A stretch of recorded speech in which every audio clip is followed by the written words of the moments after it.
Welcome to టీ10. నేను రేవతి. స్థానిక సంస్థల ఎన్నికల్లో బీసీలకు ఇచ్చే టికెట్ల సంఖ్యపై అధికార కాంగ్రెస్ పార్టీ నిర్ణయం ప్రకటించింది.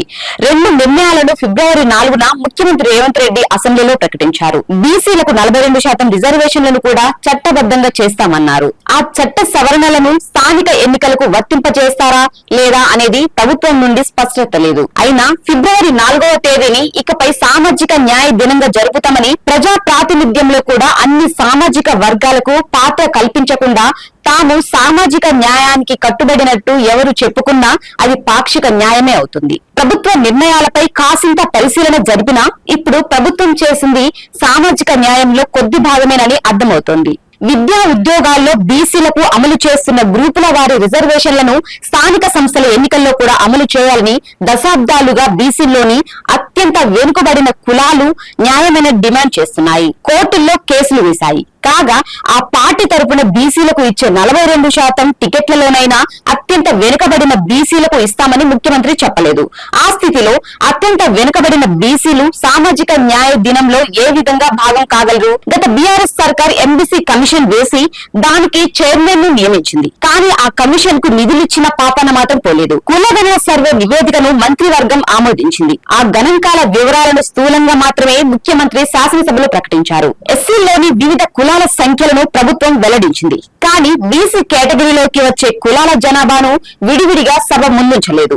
ప్రభుత్వం రూపొందించిన సర్వే పత్రం ప్రకారం సర్వేయర్లు గృహస్థుల నుండి వారి కులం, విద్య, ఉద్యోగాల వివరాలు, ప్రభుత్వ పథకాల ద్వారా పొందిన సాయం, చరస్థిరాస్తులు తెలుసుకోవాలి. కుల మతాంతర వివాహాలు చేసుకున్న వారి వివరాలు, తమకు కులం లేదని చెప్పదలుచుకున్న వారి వివరాలు నమోదు చేయాలి. అయితే ఆస్తుల వివరాలు మీకెందుకు అని కొందరు కన్నెర చేయగానే చెప్పినా పర్వాలేదు, చెప్పకపోయినా పర్వాలేదు అంటూ రేవంత్ రెడ్డి ప్రభుత్వం ఆదిలోనే కప్పదాటు వేసింది.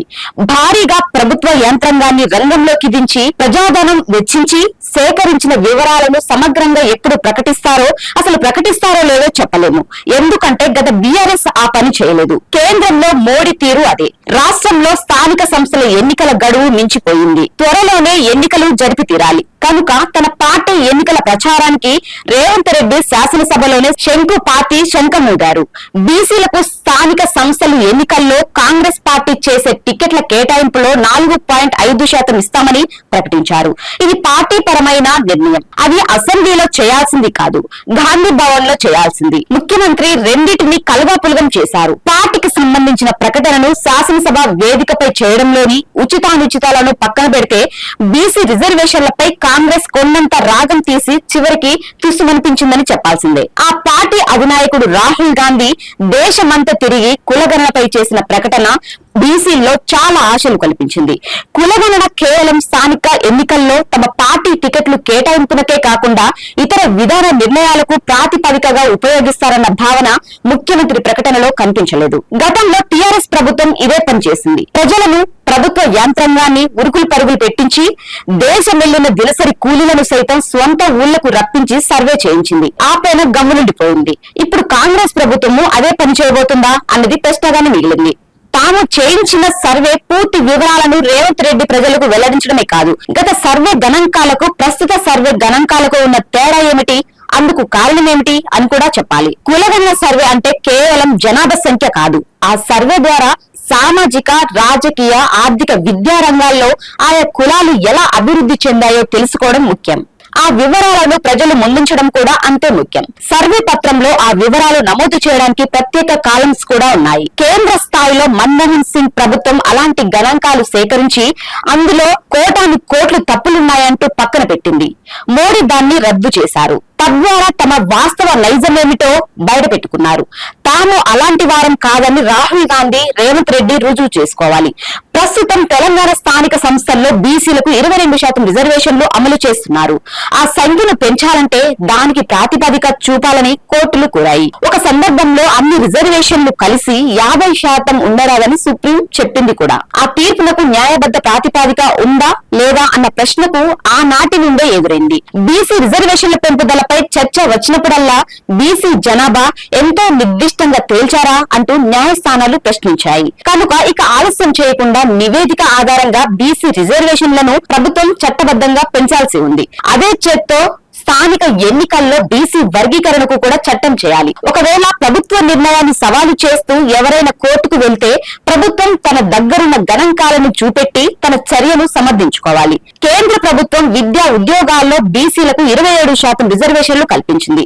రాష్ట్రంలో గతంలో స్థానిక సంస్థల్లో కూడా 25% బీసీ రిజర్వేషన్లు ఉండేవి. టీఆర్ఎస్ ప్రభుత్వం ఆ సంఖ్యను 22కు తగ్గించింది. తెలంగాణలో బీసీల సంఖ్య ఎక్కువ. ఇక్కడ గమనించాల్సిన మరో అంశం బీసీల మధ్య ఆర్థిక, రాజకీయ, సామాజిక అంతరాలు చాలా ఎక్కువ.